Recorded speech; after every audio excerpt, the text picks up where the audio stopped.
নমস্কার, পাবলিক নর পর্দায় আপনাদের প্রত্যেককে স্বাগত জানাই। এই মুহূর্তে আপনাদের সঙ্গে রয়েছে আমি নবনীতা। চোখ রাখবো এবার বিশালগড়ের দিকে। বিশালগড় গোকুলনগর চা বাগান এলাকায় ই রিক্সা এবং একটি বোলেরো গাড়ির মুখোমুখি সংঘর্ষে আহত হয় ৩ জন।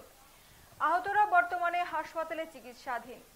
জানা যায় ই রিক্সা চালক সেই বিশালগড় গোকুলনগর চা বাগান এলাকা দিয়ে তার নিজ বাড়িতে যাচ্ছিলেন। তখনই ঠিক উল্টো দিক থেকে আসা একটা বোলেরো গাড়ি সজোরে ধাক্কা মারে সেই ই রিক্সা চালককে। সেই ই রিক্সায় ধাক্কা মারার ফলে কিন্তু ই রিক্সা চালক সহ সেখানে থাকা তার পরিবারের 2 জন সহ মোট 3 জন কিন্তু আহত হয়েছে এবং বর্তমানে তারা হাসপাতালে চিকিৎসাধীন।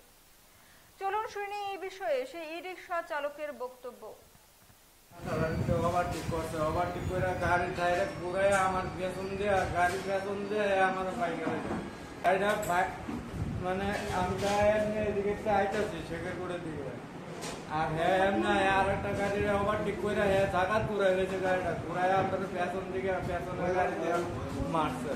বোলেরো গাড়ি কোনো নাম্বার টাম্বার নাই। পুলিশ আমরা পয়তাতে না আমরা রাস্তা পরে আসলাম বাড়ি দিয়ে আবার এমনি ব্যাগ দিয়ে দিতেছে আগাইতেছে বিচাইতেছে এরপর ঘুরে আবার এদিকে ছুটছে যেদিকে তাইছে এদিকে ছুটছে রাস্তার মাথার দিকে আবার ছুটছে বিশালগড় চাইতে আসবে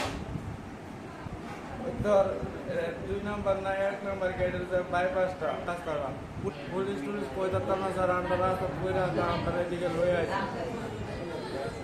আমি তো এটা করে খাই আমরা খুব স্পিডে আছে এক বোলেরো ওভারটেক করছে গাড়ি পুরো চ্যাপটা করে লেছে। আহত ই রিক্সা চালকের বক্তব্য অনুসারে দ্রুত গতিতে গাড়ি চালানোর ফলে যে গাড়িটি বোলেরো গাড়িটি দ্রুত গতিতে আসছিল এবং উল্টো দিক থেকে দ্রুত গতিতে গাড়ি চালানোর ফলে সেই ই রিক্সায় ধাক্কা লাগে, কিন্তু এরপরেই কিন্তু আহত হয় সেই ই রিক্সা চালক সহ ই রিক্সায় থাকা আরো 2 জন। মোট 3 জন আহত হয় সেই রিক্সায় থাকা এবং তার 3 জনই কিন্তু আহত 3 জন বর্তমানে হাসপাতালে চিকিৎসাধীন। ঘটনা বিশালগড় গোকুলনগর চা বাগান এলাকায়। নিয়ে নিচ্ছে একটি ছোট্ট বিরতি, ততক্ষণ পর্যন্ত সঙ্গে থাকুন।